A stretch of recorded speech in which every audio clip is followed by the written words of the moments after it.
Hey guys and gals, it's your buddy Drew with Living History's Mysteries at Three-Eyed Raven Productions. Welcome to the second video for the month of March, Irish American Heritage Month. I'm telling you what, the more that I'm looking into Ireland's history, its myths, its legends, its folklore, the more I'm amazed with the stuff that I'm finding. Of course, the first video of the month was on the kingdom that was shared between Ireland and Scotland, Dalriada. You ought to go over and check that one out. It's got a lot of information. Of course, Irish American Heritage Month wouldn't be right if I didn't look into a little bit of the myth, legend, and folklore, the mysticism from that little island. In order to find his equal, an Irishman is forced to talk to God. Yes, Father. The Almighty says, don't change the subject. Stephen is my name. I'm the most wanted man on my island. Except I'm not on my island, of course. You mean Ireland? Yeah, it's mine. Today, we're going to take a look at a legend coming out of Ireland. A legend that's been around for many a century, and it's got a dark meaning behind it. Or does it? According to the legend, it's all in the interpretation and how you take it personally. It could mean impending doom. It could mean good fortune. But I'm not going to go into a lot of detail. I'm going to let you guys check it out for yourself. This is good. Check this out.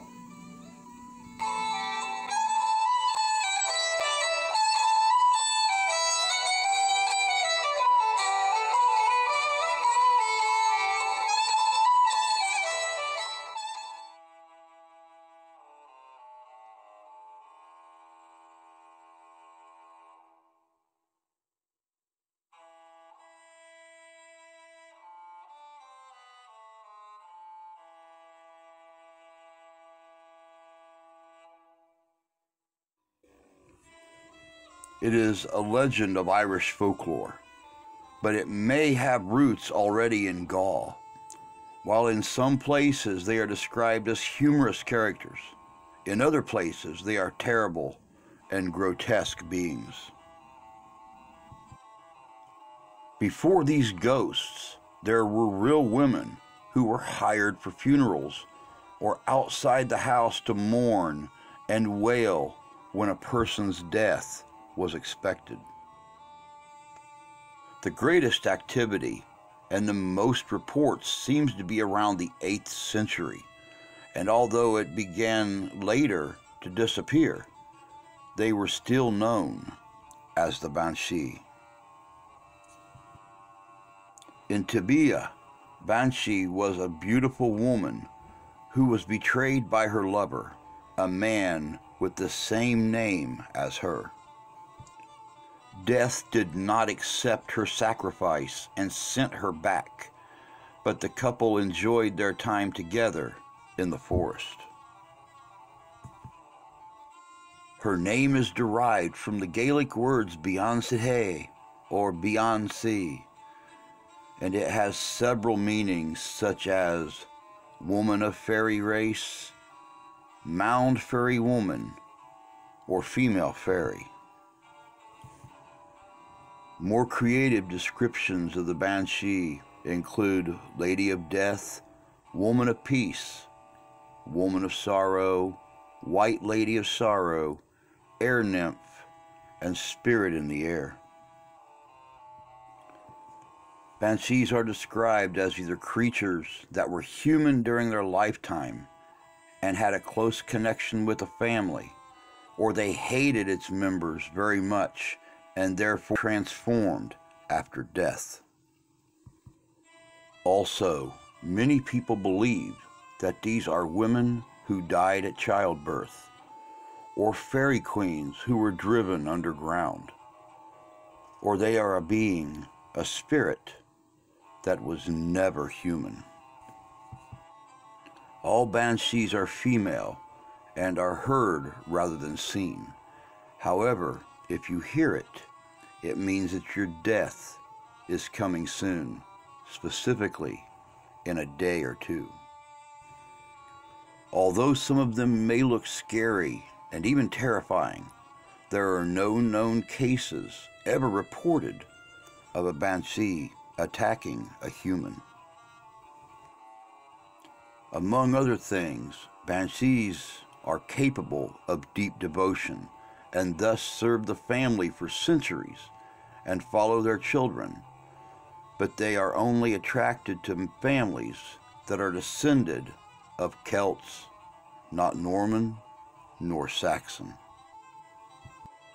Some legends claim that they serve only the old Celtic noble families, the O'Neills, the O'Briens, O'Connors, O'Gradys, and Kavanaghs. Others say that before the death of an important leader, several banshees come together in mourning. According to legend, even though misfortune may happen to turn a rich family into a family of peasant tenants, the banshee will never leave or forget her until the last member is gathered to her fathers in the graveyard. It is said banshees are divided into two groups, friendly and hateful. Friendly banshees try to calm the person for whom death is coming with their singing. Their singing is soft and tender and comforts the bereaved over his loss. Then the banshee appears as a beautiful woman with golden or black hair. And on the contrary, hateful banshees are known for their diabolic screeching and shrill tones, howling in agony and pleasure when a person dies. These beings were enemies of the family during their lifetime. Then she appears as an old witch with a grotesque and terrible appearance. Their hair can be either red or white, which shines like fire. Their eyes are always red from crying, and their coats are shadows of gray or silver.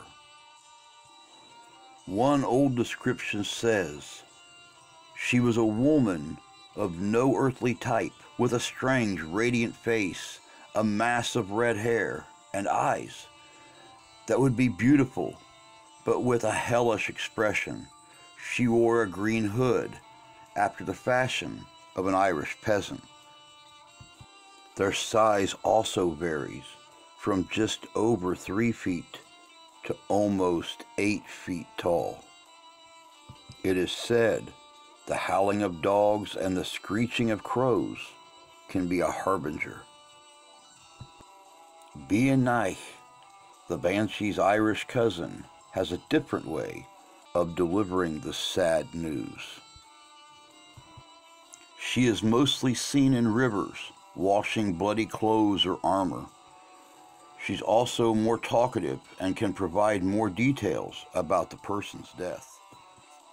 One of the more popular accounts mentioned in the book True Irish Ghost Stories is said to have appeared in the early 1920s when a member of a family in Cork told of how her esteemed family was being haunted by a maiden. He says about these events, "My mother was a young girl, stood looking out the window at their house in Blackrock near Cork. Suddenly, she saw a white figure standing on the bridge, which was easily visible from the house. The figure waved its arms towards the house, and my mother heard the bitter wail of the banshee. But it only lasted a few seconds, and then the figure was gone." The next morning, my grandfather went to Cork City as usual. He accidentally fell, hit his head on the curb, and became unconscious. In March 1900, my mother was very ill, and one evening I and her nurse was with her to prepare her for bed. Suddenly we heard the most unusual wailing that seemed to come in waves around and under her bed. Naturally, we looked everywhere to try and find the cause, but to no avail. My sister and I looked at each other, but we didn't do anything because my mother didn't seem to hear it. My sister was sitting downstairs with my father. She heard this and thought that something terrible had happened to her little boy who was lying upstairs. She rushed out and found him sleeping soundly. My father didn't hear it. In the neighboring house, they heard it and ran down thinking that something had happened to one of their servants. But the others immediately said to them, "Did you hear the Banshee? Miss P must be dying." One of the more recent sightings was on March 6th, 2014 in Clare, Ireland, where a certain Emily stated the following: "I live on a small farm in a pretty rural area of Ireland, but that's not saying much. Most of Ireland is rural anyway. I heard a scream like the one cats make at first, but slowly it began to transform into a ringing scream coming from a distance. It was coming from the field next to me, which is locally nicknamed Distant Marsh, because that's what it is, a swamp that is far from anything in particular. I instantly panicked and thought someone was stuck in a marsh, which is a sad way to die here. When I reached the swamp, I saw a woman standing upright on a stone wall that borders the swamp. Her head was tilted upwards, and she was screaming so loudly that it actually caused pain. She looked like she was wearing a long flowing dress. Believe me, this totally freaked me out. I assumed it was some kind of a drugged up or drunk person, so I ran back inside and I waited for the police. A few minutes later, a single patrol car showed up, but the screaming had stopped by then. I explained to them exactly what happened, and they were actually the first to mention the possibility that it was a banshee. They mentioned that this kind of call happens every few years. They officially wrote it off as a drunken troublemaker on private property who left, but then told me to call all of my immediate family and make sure everything was okay because they both believed that it was the Banshee. I did just that and sadly found out that my mother had passed in her sleep that night. The funeral was only a few days ago, and since then, I've been haunted by the story of the Banshee, so I searched for as much information as possible. There are also films about the Banshee myth, especially one called Banshee. It was made in 2008, and another one that I also saw earlier from 2013 called The Banshee Chapter. Can you truly ever catch the essence of a myth or legend in a movie? Or is it the same as Hollywood recounting history?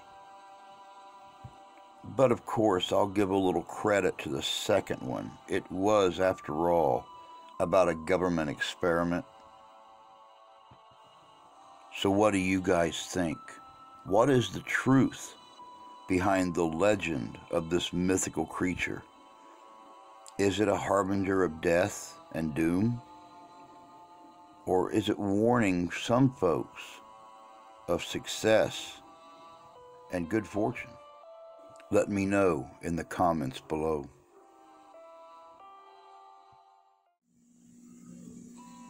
Welcome back. It's like I said in the beginning. Irish American Heritage Month wouldn't be the same if we didn't look into a little bit of that myth and legend, the folklore the mystery from the country of Ireland. Excellent!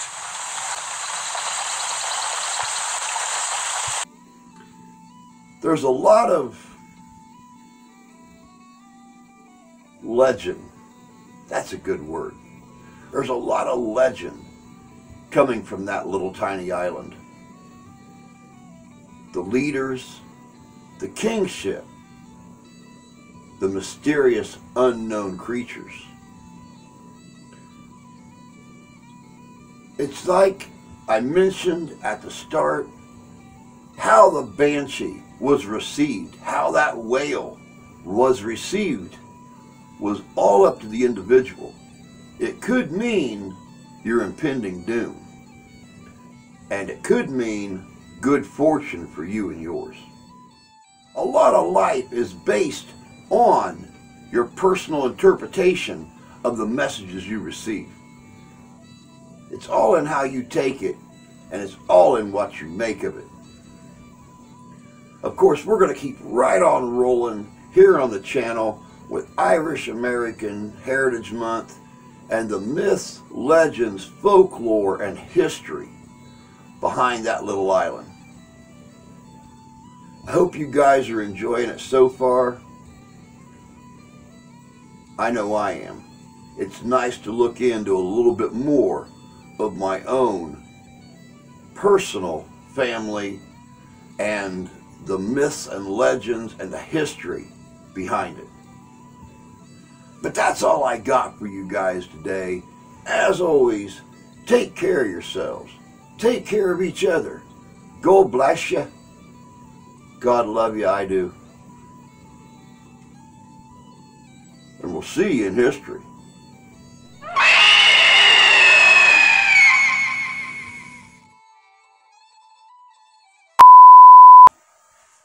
Hey guys and gals, it's your buddy Drew with Living History's Mysteries and Three-Eyed Raven Productions. You know, this is our second video for the month of March, Irish American Heritage Month, and that just got that.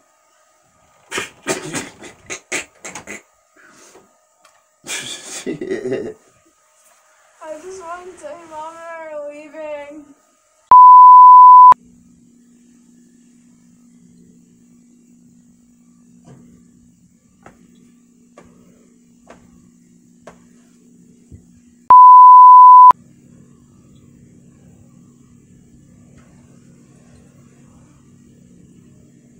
Huh, I hit that.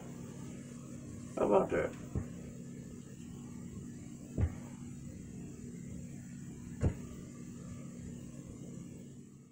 Hey guys and gals, it's your buddy Drew with Living History's Mysteries and Three-Eyed Raven Productions. I know it's been a while since I mentioned it, but one thing we like to do here at the channel is to help others get their channels built up, get them promoted, and give them all the help that they deserve. Running a channel's never easy, but sometimes the hardest thing is finding a good intro or even a good outro. No matter if you do history, automobiles, the paranormal, try-on hauls.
It's never easy. Sometimes you're great at filming, but you're not all that good at the little things that help to spice up a channel. One thing that we do here at Three-Eyed Raven Productions is we help design and create intros and outros, music, whatever, for your videos. If we can be of assistance to you in helping get an intro or an outro for your investigations, your videos in general, whatever it may be, get a hold of us at livinghistorycomesalive@gmail.com. Or you can comment right down below this video, and we'll be happy to get a hold of you and see what we can do to help you to alleviate a little bit of that, how shall we phrase it, a little bit of that pain in the butt that goes along with building a great channel. We're more than happy to help. It's what we do. Y'all take care.